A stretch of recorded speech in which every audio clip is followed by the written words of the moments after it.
Hey, salut gang, bienvenue sur le podcast AGB. Cette semaine, sur l'émission, je parle du concept de manger comme un athlète. C'est une philosophie à laquelle j'adhère beaucoup depuis plusieurs années. Ça a fait une belle différence pour moi et récemment au gym, on a eu des bons feedbacks de la part des membres qui ont adhéré à cette façon de voir l'alimentation et ça a fait une belle différence pour eux. Donc, pour commencer, on va définir c'est quoi un athlète et aujourd'hui, je vais mettre les athlètes qui performent dans le monde du bodybuilding et dans le monde du fitness dans une catégorie à part. Je veux qu'on se concentre sur les athlètes qui performent dans les sports, que ce soit aux Jeux olympiques ou dans les grandes ligues comme la NHL, NFL, NBA, autant les hommes et les femmes. Donc, je veux vraiment qu'on se concentre sur les athlètes sportifs. Puis souvent, quand on va penser à un athlète qui performe au plus haut niveau, donc le top 1% des athlètes, ben souvent, c'est une personne qui est très musclée, donc une bonne masse musculaire, pas un haut taux pourcentage de gras. On voit que la personne est en shape, est athlétique, puis ça, c'est un athlète qui performe avec les meilleurs athlètes. OK, on s'entend, c'est des gens qui ont des super bonnes génétiques, ça c'est sûr et certain, sauf que lorsque on est rendu dans le top 1%, tout le monde a une bonne génétique. Fait qu'est-ce qui fait la différence entre la personne qui termine en première position ou en deuxième position ou la personne qui gagne contre son adversaire? Ben évidemment, ça va être les habitudes de vie que l'athlète va instaurer au quotidien. Ça, c'est sûr et certain parce que tu peux avoir deux athlètes avec une excellente génétique. S'il y en a un que ses habitudes de vie sont plus sur la coche, autant récupération, sommeil, alimentation, entraînement, programmation d'entraînement, c'est sûr que cette personne-là met pas mal plus les chances de son côté pour terminer en première position. Puis on a tout un athlète en tête qu'on aime, un idole qu'on a. Moi, j'en ai plein. Il y avait Bo Jackson dans le temps que je trouvais bien cool, mais aujourd'hui, si on prend l'exemple de la NBA, il y a LeBron James, que c'est un athlète. On voit que le gars il est en shape, il performe année après année. Ça fait longtemps qu'il est dans le game. Puis évidemment que ce gars-là a des excellentes habitudes de vie. On n'a pas le choix quand on veut être sur la coche avec les meilleurs du monde pendant longtemps. Tom Brady, meilleur exemple aussi, c'est quelqu'un qui était extrêmement sur la coche. Donc, souvent, ces gens-là, quand ils vont penser à l'alimentation, ils vont avoir un mindset qui est complètement différent du nôtre. OK? Donc, un athlète va voir l'alimentation comme une source de carburant, une source d'énergie pour le rendre plus en shape, pour le rendre plus performant, pour l'aider à gagner le match ou à terminer en première position. Donc, l'athlète, quand il se lève le matin, que ce soit hors saison dans ses entraînements, il va avoir le réflexe de manger des bons nutriments, la bonne bouffe, pour performer mieux à l'entraînement. Et lorsque c'est le temps de compétitionner, donc dans la saison de hockey, par exemple, mais quand l'athlète va se lever le matin, il va vouloir faire des bons choix alimentaires parce qu'il sait qu'il a un match à jouer le soir à 19h30. Fait qu'évidemment qu'il veut manger de la bonne nourriture parce qu'il sait qu'il faut qu'il performe avec les meilleurs de sa discipline, les meilleurs de son sport à 19h30. Donc, évidemment, il faut que l'alimentation soit sur la coche. Donc, les athlètes vont voir l'alimentation comme une source de carburant pour les rendre meilleurs, pour les rendre plus performants. Fait que c'est plus positif. C'est toujours comment je pourrais manger pour être encore meilleur. Tandis que beaucoup de monde qui viennent nous consulter dans le bureau, ben souvent les objectifs, c'est de la perte de gras, on veut changer la composition corporelle, on veut perdre du poids, on veut gagner de la masse musculaire au travers de tout ça, mais beaucoup de monde veulent changer leur pourcentage de gras, le baisser. Puis lorsque les gens commencent une nouvelle façon de s'alimenter, lorsqu'ils changent leur alimentation, leur mindset à propos de ça, c'est plus négatif. Donc, comment je pourrais manger pour perdre du gras? Comment je pourrais manger pour ne pas prendre du gras? Comment je peux manger pour baisser mon pourcentage de gras? Donc, il y a vraiment un switch de mindset lorsque les athlètes mangent pour performer mieux, alors que nous, les gens qui, on est des guerriers de fin de semaine, on mange souvent pour perdre du gras, pour ne pas prendre du gras. Fait que c'est plus négatif versus les athlètes, les gens qui performent veulent manger pour être meilleurs. Fait qu'il y a vraiment comme un switch de mindset à propos de ça.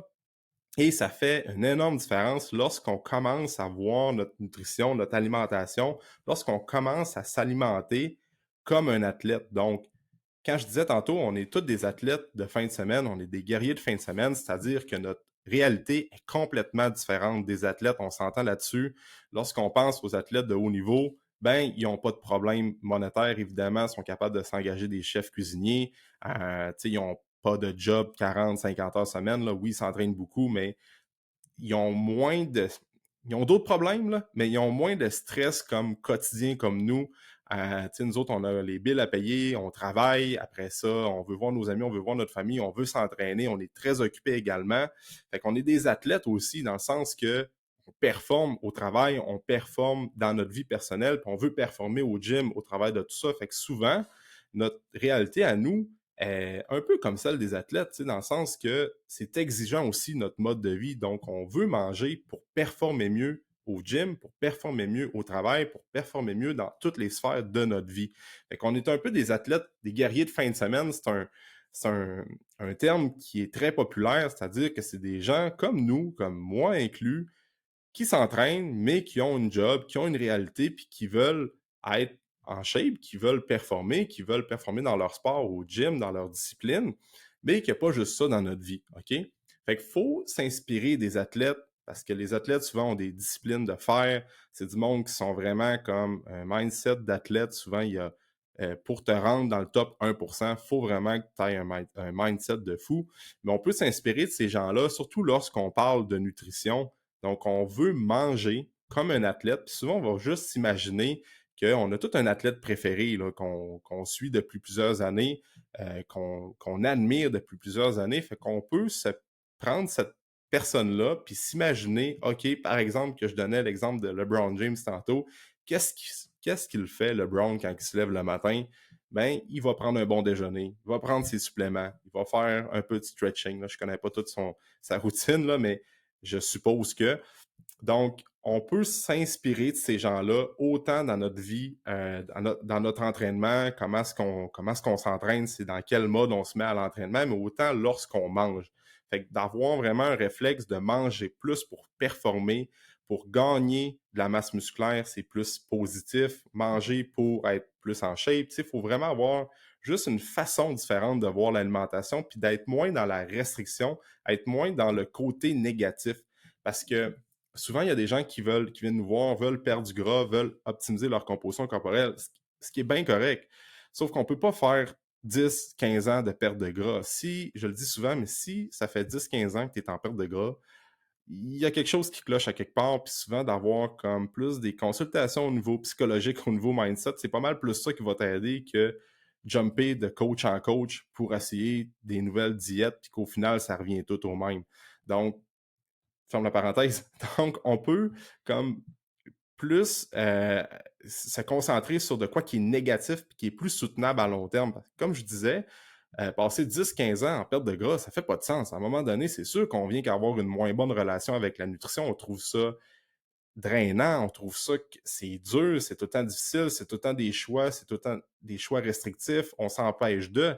Donc, il faut le voir comme tout ce qu'on peut manger, qu'est-ce qui est positif pour nous, qu'est-ce qui fait du bien à notre corps pour lorsqu'on arrive pour s'entraîner le soir à 6 heures ou en sortant de la job à 4 heures, c'est qu'on va avoir mangé en conséquence de performer euh, lorsque c'est notre entraînement. Puis, c'est quelque chose aussi qu'on adore prôner avec nos clients, c'est comme par exemple, une personne, toi, tu es un joueur de hockey, tu as 30 ans, clairement que si tu es ici, tu n'es pas dans la NHL, puis tu ne feras probablement pas la NHL. Mais on peut-tu dire, t'aimes ça le hockey?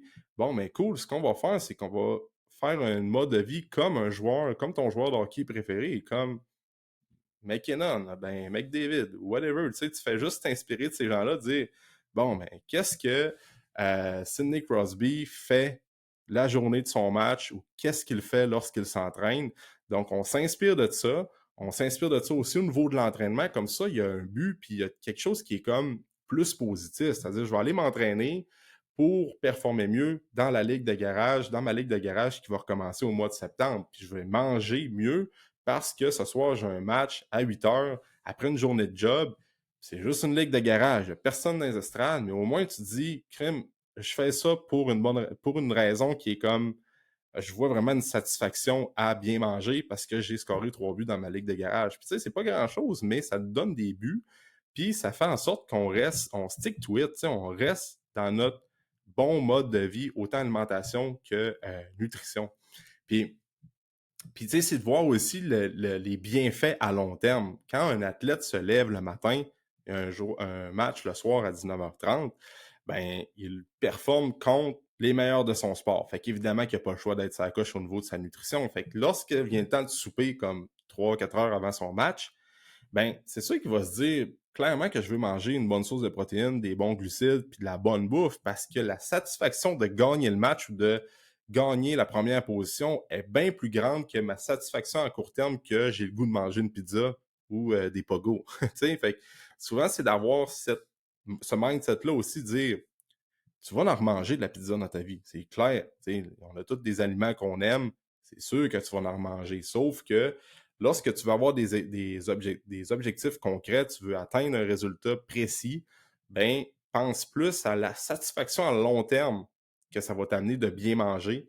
Autant lorsque tu vas arriver dans le gym, que tu vas jouer un match ou que tu vas aller faire une sortie de vélo, whatever c'est quoi. Il faut plus avoir cette façon de voir l'alimentation. Puis c'est un peu ça qu'on parle beaucoup avec les clients, puis ça fait une différence pour eux parce qu'évidemment, on peut pas être en mode de restriction puis de voir l'alimentation de façon négative puis toujours restrictive parce qu'évidemment que on le sait que la constance, la persévérance, c'est deux éléments qui font en sorte qu'on a des objectifs sur le long terme. Donc évidemment que le fait d'être toujours en restriction, ça brime un peu notre motivation, ça va brimer un peu notre niveau de persévérance, de discipline.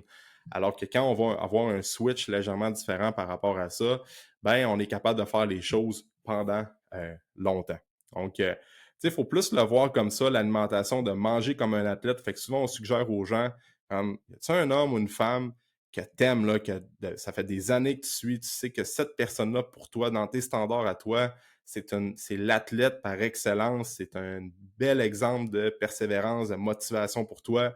C'est une personne qui dégage un corps sain dans un esprit sain, c'est-à-dire que la personne est en forme, est en shape, puis pour toi, c'est la définition de l'athlète par excellence. Fait qu'on peut s'inspirer de ces gens-là. Puis lorsqu'on se lève le matin, bien, on s'imagine un peu dans la peau de ces gens-là, qu'est-ce qu'ils font, puis on le met à notre sauce, évidemment, là, parce qu'on a toute une routine différente dans notre day-to-day, on a tous des jobs différents, on a toutes des réalités qui sont pas pareilles, mais on s'inspire de ça. Puis après ça, ben sur le long terme, on est pas mal plus capable de maintenir le cap. Puis évidemment, les résultats vont venir lorsqu'on s'inspire de cette façon de penser-là. Donc, that's it. C'est juste ça que je voulais parler dans le podcast de cette semaine. Ça a fait une belle différence pour moi. Il y a beaucoup de monde au gym qui ont donné des feedbacks, qui ont bien adhéré à ça, et que ça a fait une belle différence pour eux. Fait que tant mieux si tu écoutes ça, si ça peut te donner euh, une coupe de cues, là, comme ouais, peut-être changer une coupe de trucs au niveau de mon alimentation, de ma façon de voir l'alimentation, parce qu'au final, l'alimentation, c'est pas compliqué. Tu sais, je le dis souvent, puis plus ça va, plus je me rends compte. Les gens qui écoutent les podcasts, que ce soit le mien ou d'autres podcasts québécois, les gens qui s'entraînent, qui vont au gym, souvent, vous avez un champ d'intérêt précis qui est l'entraînement, qui est le sport, l'activité physique, puis probablement que vous savez c'est quoi les grandes lignes de la nutrition. Souvent, on pose des questions à des clients. C'est-tu mieux boire de l'eau ou de la liqueur? Ben, pas mal tout le monde va dire c'est mieux de boire de l'eau. Est-ce que des légumes, c'est bon pour la santé? Oui ou non? Ben oui, c'est bon. Est-ce que je devrais manger des protéines? Oui ou non? Ben oui. Tu sais, les grandes lignes de la nutrition, c'est pas compliqué. On s'entend, là, boire de l'eau, manger des légumes, manger une bonne source de protéines, faire attention aux produits transformés, pas trop manger des grosses quantités, respecter son appétit, tout ça. Les grandes lignes qui font en sorte que les gens ont des résultats à long terme et qui sont capables de bien manger pendant 20 ans sont simples. Pas besoin de calculer tout le temps les calories, les grammes de protéines. On n'a pas besoin d'aller si deep que ça. C'est pour ça qu'au début, je mettais le fitness bodybuilding dans une catégorie à part parce que ça, on pousse vraiment à l'extrême au niveau pourcentage de gras, au niveau alimentation, on calcule les calories, les grammes de protéines et tout ça. Mais les grandes lignes de la nutrition sont simples. Souvent, pourquoi les gens ont de la misère à stick to it? Ben, c'est parce que peut-être au niveau comme psychologique ou mindset, qui n'ont pas encore trouvé leur façon de voir l'alimentation. Il y a quelque chose qui retarde un peu le processus, puis d'avoir vraiment des moments d'introspection ou juste quelques phrases qui résonnent des fois, dire ah, OK, je l'avais pas vu comme ça, puis après ça, on chemine là-dessus, on build up là-dessus. ben c'est un peu tant mieux si ça peut inspirer certaines personnes par rapport à ça. Donc, c'est tout pour le podcast de cette semaine. Merci d'avoir écouté l'épisode. On est déjà rendu à l'épisode numéro 114. Donc, je veux garder le cap. Merci pour les gens qui écoutent le podcast. Merci les gens qui laissent des 5 étoiles sur Spotify et Apple. Si ça n'est pas déjà fait, puis que tu écoutes le podcast depuis longtemps, s'il te plaît, laisse un 5 étoiles sur Spotify ou Apple. Et si tu as le temps, partage ton podcast préféré ou celui-là dans ta story Instagram. Essaie d'en parler à ta famille, tes amis. Le but, c'est de faire connaître le podcast davantage pour aider le plus de gens possible. Donc, je prends ça de mon temps personnel. J'adore faire ça. J'adore inviter des gens pour parler sur le podcast. D'ailleurs, je veux garder cette formule-là aussi, mais j'ai besoin de support. Ça m'aide grandement, honnêtement. Donc, c'est ma paye, en fait, en faisant les podcasts. Puis, tout ça dans le but d'aider le plus de gens possible avec des discussions ou avec mes réflexions que j'ai de la journée. Donc, merci pour ton écoute. Merci pour les gens qui écoutent le podcast depuis le début. Je ne le dirai jamais assez, mais des fois, je trouve ça quand même fou, les gens qui prennent le temps de m'écouter à chaque semaine dans leurs écouteurs ou dans leur auto ou en travaillant. C'est vraiment, vraiment, vraiment apprécié. Puis, si tu as des questions, que ce soit entraînement, nutrition, supplément, habitude de vie, whatever c'est quoi, prends le temps de m'écrire sur Instagram. Tu peux écrire sur centre barre en bas AGB barre en bas training. C'est l'Instagram du gym. Mais lorsque les gens donnent des feedbacks par rapport au podcast, souvent c'est pas moi, c'est moi qui réponds particulièrement pour ces messages-là. La plupart du temps, les gens qui écrivent sur la page du gym, c'est ma blonde qui répond au message, c'est Val qui répond. Mais lorsque c'est le sujet du podcast, vu que c'est mon projet à moi puis que je tripe à faire ça, je prends tout le temps de répondre aux gens puis d'échanger avec eux. Donc, merci. Merci pour l'écoute. On est au podcast numéro 114. Le but, c'est de se rendre au podcast numéro 200. Fait que, on garde le cap. Merci pour ton écoute et on se dit dans un prochain épisode.